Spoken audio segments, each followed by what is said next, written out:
Rwanda itajengwa na nani vijana? Rwanda itajengwa na sisi wenyewe. Kigali itajengwa na nani vijana? Kigali itajengwa na sisi wenyewe. Ariko turagira nkuko mubizi benshi bari muri no sale mfite munsi ya 30. Kuri buri wese vuba vuba mbere ko tujya muri audience mwatubwira ni iki bagomba kwibandaho kugira ngo rwa rugendo twatangiye rukomeze. Murakoze. Wera twahera kuri Dr. Kaberuka tukaza kurya nabandi. Murakoze. Abantu bakunze kuvuga ko Rwanda ni igihugu gito, nta mutungo mwinshi tugira, bakaguha iliste ibintu birebire byinshi. Kera byari byariye muri psyche y'abantu. Ntegeza ko ibyo RPF n'ubuyobozi bwabyo byaje kuri igihugu bikwiriye guhindura iyo psyche. Ndiye ikintu cya mbere cyangombwa. Cyo nabwe abantu muri icyumba ari igihugu bita Mongolia, mugende mukoraho research. Mongolia ifite buri kintu wakwifuza nka natural resource. Mugende mukoraho research. Nta kintu badafite. Bafite abaturage miliyoni nyirango 3 cyangwa 3 n'igice. Uko ingana nk'inshuro 60 uko byuwa 60. Ariko baracyakene. Ahubwo baturage n'ibihugu bikomeye akaba ari byo bifite advantage ku mutungo w'iki gihugu. Ikintu cyangwa nyirango urubyiruko ruri hano rugomba kumenya imyaka 30 iri imbere. Ugomba gutangira uhindura psyche. Uhere ku byo Kreta amaze kuvuga. Ntabwo ari gifite ni biri mu mutwe wawe, umenye ufite nicyo wabikoresha. Ngira nicyo RPF ku rubyiruko ku myaka iri imbere rugomba kugenderaho. Guhindura psyche y'ibyakera. Niba dufite imitungo iradufasha, aho nta kibazo gihari. Ariko icyangombwa ni kiri mu mutwe wawe, nicyo mwifuza kubigezaho. Icya kabiri, akambwira abantu bari hano ibihugu muri Afurika ubungubu hamaze imyaka nk'icumi hari ikintu bavuga cyitwa Africa Rising. Ngo Afrika yavuye mu bibazo. Sinzi aho byaturutse, ariko abantu baravuze cyane. Hanyuma ejo bundi ngira ngo ashize nk'imyaka 2 nongo byarangiye. Africa is no longer rising. Bimaze imyaka 10 so Africa rising. Hanyuma suddenly ngo byarangiye. Akoze kabaza byagiye. Ariko ajya kureba ugasanga ni impamvu nk'eshatu ngiye kunabitekereje. Ikintu cya mbere ni ukubera yuko ibiciro k'ibintu nka petroli, mining bizamutse, babandi bavuga bati ubukungu bwacu buhereye kuri natural resources, babonye amafaranga menshi no bakavuga bati Africa is rising. Ariko irebye mu by'ukuri ibihugu byateye imbere muri myaka 15 ishize ni ibihugu bitari bifite izo natural resources. Cape Verde, Mauritius, Seychelles n'ibindi byinshi. Ibiciro bigabanutse, ahubwo ibyo bihugu nibyo byagize advantage. Urankana nk'u Rwanda ibiciro bya petrol bizamutse, ahubwo u Rwanda rwagize ibibazo. Iki biciro bigabanutse, ahubwo u Rwanda rwavuyemo advantage. Nibyo bihugu uko byari bimeze. Icya kabiri nabonaga cyane cyane nkiri mu mirimo nari nshinzwe, ni ya mentality ngira ngo Perezida wa Ghana yavuze ejo bundi ya mu nama yabereye ngira ngo Ivory Coast, sinibuka nabibonye kuri TV. Ibintu in Ghana. Yeah, that's right. Mr. President says it was in Ghana. Yakuba Perezida wa Ghana yavuze kandi ngira ngo Perezida Mukapa bisimeje ubundi ahanga muri nama mbyibuke. Asobanura impamvu abanyafurika bajya Mediterranean kujya Burayi gupfa niki?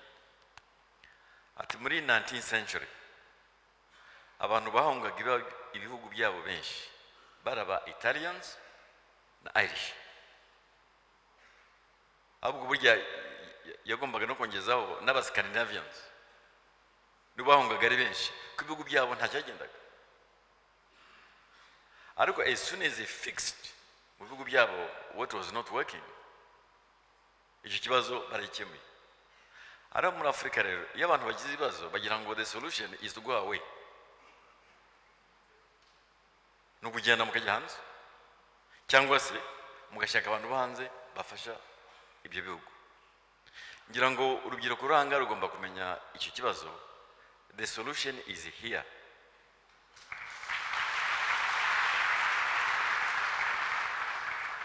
Kongo Minister Louise avugaga n'ibyo bihugu bwabyo bifite ibibazo byabo kandi byinshi bitandukanye ariko barabifite. So the solution is here. Niho tugomba gushakira ibyo bisubizo. Mu myaka njyaho nk'icumi nigeze kumva Minisitiri w'Imari sinzi n'abarahanga avuga ngo ngira ngo mu myaka 10 cyangwa 15 tuzaba tugeze ku miliyoni 22 z'abaturage. Kandi ngira ngo ubukungu bukomeza kuzamuka ku buzamuka ubungubu biri byiza, tukaba tugeze nko kuri ubukungu bya miliyari nka 25. It is not enough, but it's good. Dukomeje rero kuri umuvuduko compounded, ni ukuvuga ko ndabona kuvuga ngo turi igihugu gitoya is no longer a problem kubera ibyo Clayton yavugaga, iyo abantu bafite ubushobozi. Niyo nyango urubyiruko rwa rukwiye kumenya. Icya gatatu ndangeza aho ngaho, hari igihugu muri aka karere duturanye ndetse n'ibindi muri Afurika cyari gikwiye kuba ari igihugu kiri imbere muri aka karere kurusha ibindi byose. Ako ikibazo ni iki? Abantu banze gufatanya. Iyo amatora aje ni intambara serious, abantu bagapfa. Kuko ubundi amatora ni political competition, ntabwo ari political confrontation. Abantu bagapfa ndetse ukumva n'umuntu wibaza yavuze ngo ziriya company na ziriya ntimuzajye kugurayo ibintu. Tekereza umuntu ushaka kuyobora igihugu avuga ngo ziriya company za runaka kuba n'iz'umuntu kanaka cyangwa ubwoko kanaka region kanaka ntimugureyo ibintu, kandi ashaka kuyobora igihugu. Abantu banze gufatanya. Ngira ngo rero ikindi RPF wenda isi y'urubyiruko rero hano ni ukwemera yuko mwakora competition mudakoze confrontation. Ibyo birashoboka. Abantu muratandukanye, mufite amadini atandukanye, mutuye ahantu hatandukanye, ariko muhakorana. Nabyo birashoboka. Mufite ibitekerezo bitandukanye. Ntekereza ko ngira ngo imyaka 30 iri imbere urubyiruko muri iki gihugu batekereje along those lines. Ntekereza ko twagera kure nubwo dukifite ibintu byinshi tugomba gukemura. Murakoze. Murakoze.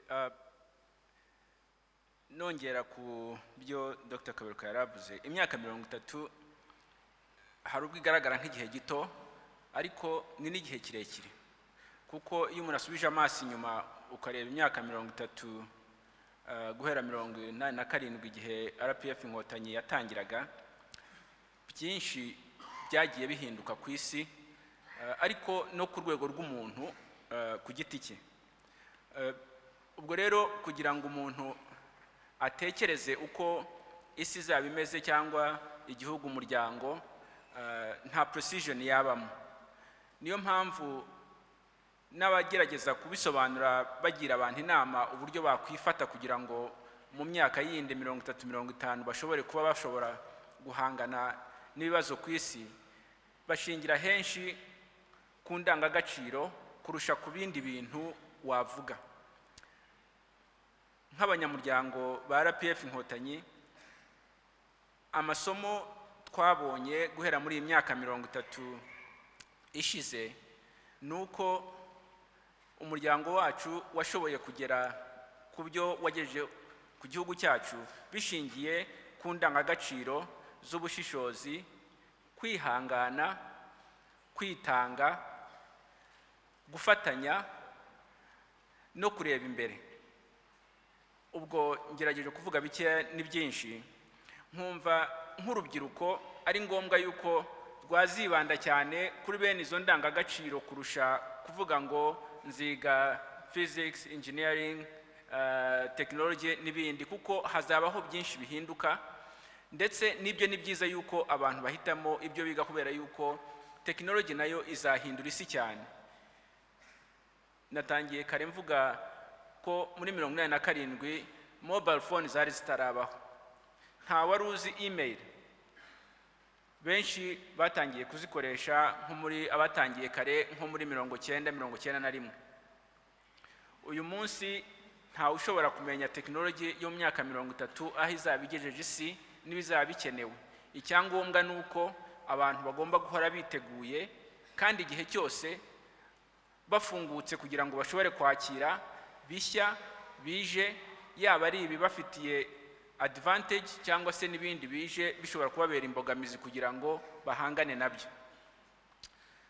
Icya kabiri nuko igihugu cyacu, noneho mbivuge nk'ushinzwe management y'umutungo kamere wacu, umutungo kamere urahari kandi uzakomeza kumenyekana uko imbaraga zijya mu bushakashatsi zikomeza gushyira mu bikorwa ubushakashatsi bw'amabuye y'agaciro ndetse n'ibindi byiciro by'umutungo kamere.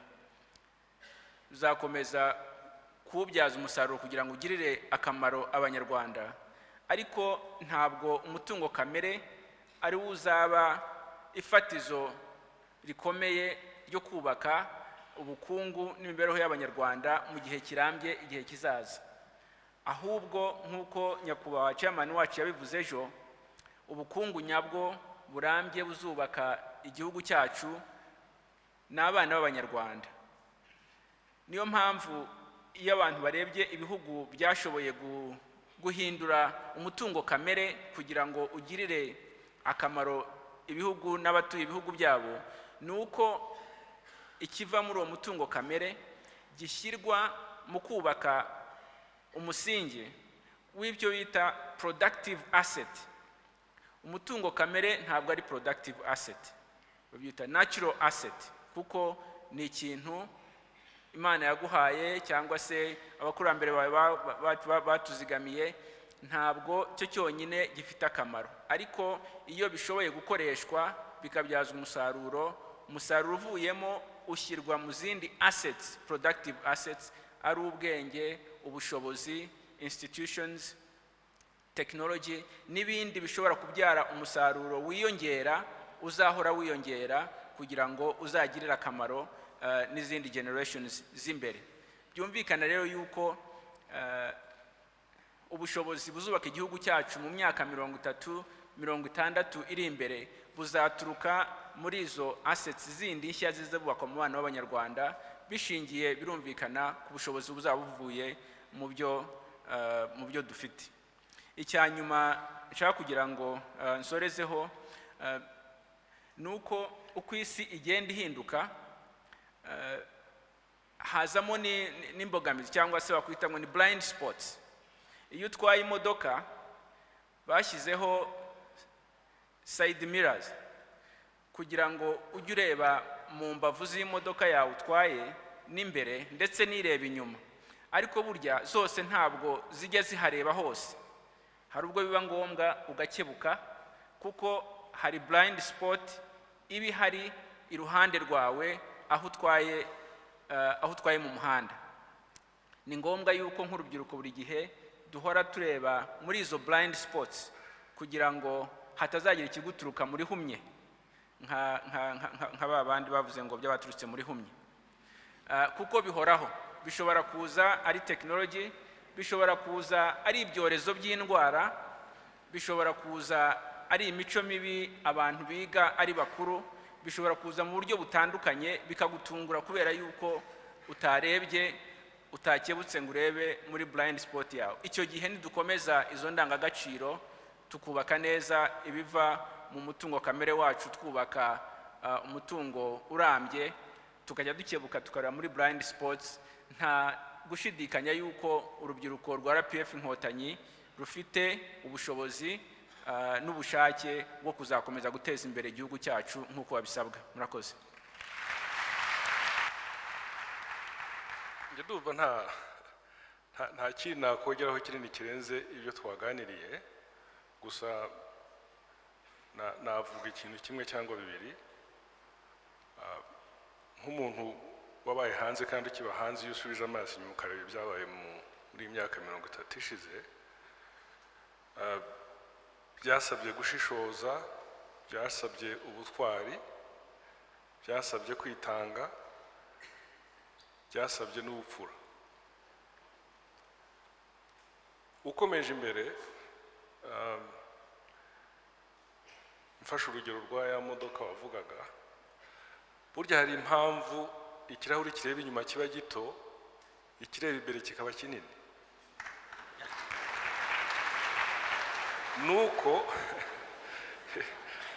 ibigufasha bikomeye ni ibyo ugenda ureba imbere uhura nabyo, ntabwo ari ibyo watambutse. Niyo mpamvu rear view mirror iteka iba rino.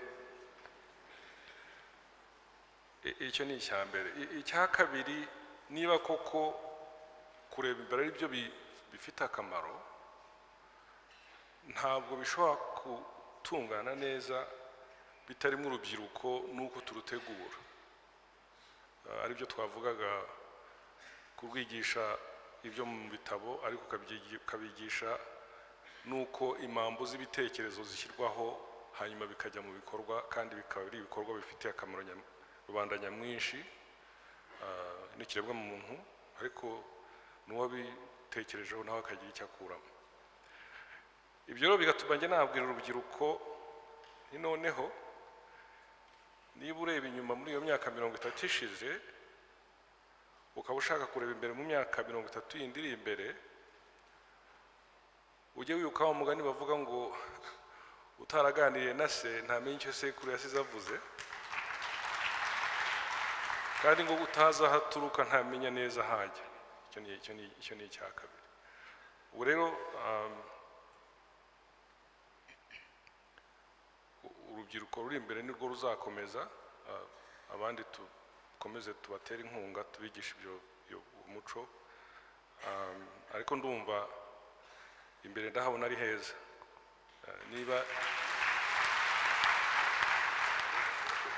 uko twishimira ibyabaye mu myaka 30 ishize, nkeka ko ibiri imbere bizarushaho, kandi urubyiruko ruracyafite umwanya wo kuganira n'ababyeyi ngo bamenye ibyo bazi, bamenye n'ibyo basekuru basize bavuze, none bibafashe gukomeza imbere mu byo bagomba gutunganya. Murakoze.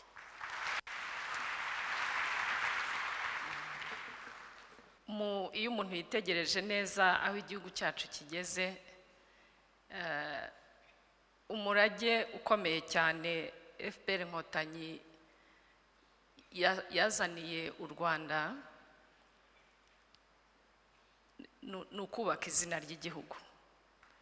Mu ruhando mpuzamahanga, igihugu cyacu gifite curriculum vitae, igihugu cyacu gifite izina. Ibyo byarakozwe mu biganiro byabaye ejo n'ibyo twahozemo hano. Usanga igihugu cyacu kiri ibyiza twanyuzemo n'ibibi twanyuzemo, uko duhagaze ubu ngubu muri uyu mwaka wa 2017, byose turabihuza. Rwanda is the sum total of its experience, bad and good. And I believe the good should give us more strength to move forward. And the bad should be a caution for us as we move forward. So urubyiruko rero rw'igihugu muri rusange, rutwawe cyane cyane n'urubyiruko rwo muri FPR Inkotanyi. Njye ndi inshuti ya FPR cyane.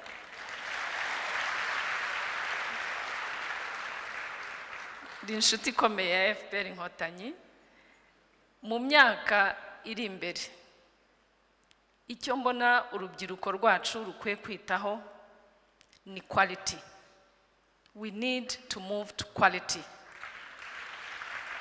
dufite ibintu byinshi ari indangagaciro Francis yavuze, which was a very very important point. Ibihugu ubu ngubu mu mapiganwa ariho ku isi umuntu azana quality, ntabwo ari ya size y'ibihugu bavugaga. Ibihugu bifite innovation, kandi twese turakinira muri kiriya kibuga kirimo ibibazo byinshi. Twebwe rero nk'u Rwanda, urubyiruko rw'u Rwanda mu myaka iri imbere tujyane ibintu bitunganye. Turebye ubuyobozi bw'igihugu cyacu, mu by'ukuri twabayeho imyaka myinshi dushaka gukemura ibibazo, kandi byose ari ibibazo bikomeye.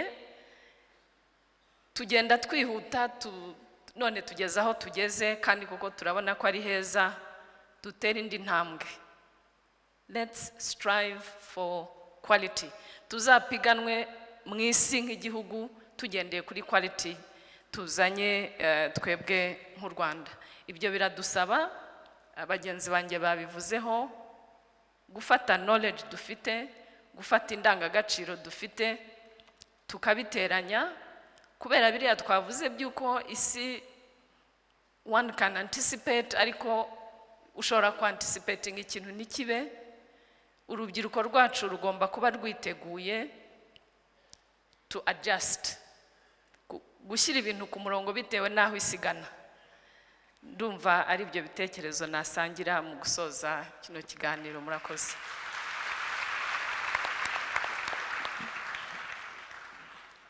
Yes, Dr. Clet. Ikindi nakumva mpimute ntabwiye urubyiruko mbere yuko ndangiza, nuko muri ibyo byose birimo kuba no kureba imbere n'ahandi hazaza, nabibutsa ko mu Kinyarwanda baca umugani ngo imyambi y'iminsi icurishwa kare. Imyambi y'iminsi icurishwa kare. Abana bakiri bato bashobora kuba batawumva. Kera iyo najyaga kwa sogokuru numvaga avugana n'inshuti ze ngo mbese wa musaza se buri koko aracyari aho, undi akamusubiza ngo araho ariko ararwana n'iminsi. Kurwana n'iminsi ni ukuvuga ko utegura imbere hazaza, ariko niba ugomba kuhategura ugomba gutangira kare kandi ukabigiramo umurava. Nibyo navuga nti ku rubyiruko uwo mugani ufite akamaro cyane, ngo imyambi y'iminsi icurishwa kare, cyangwa se abandi bakavuga ngo akabando k'iminsi gatutirwa hakibona. Kuko ugiye kugatutira bwije ushobora guhura n'igiti gifite amasubyo. Nuko ubwo rero ndumva ariwo message nawe.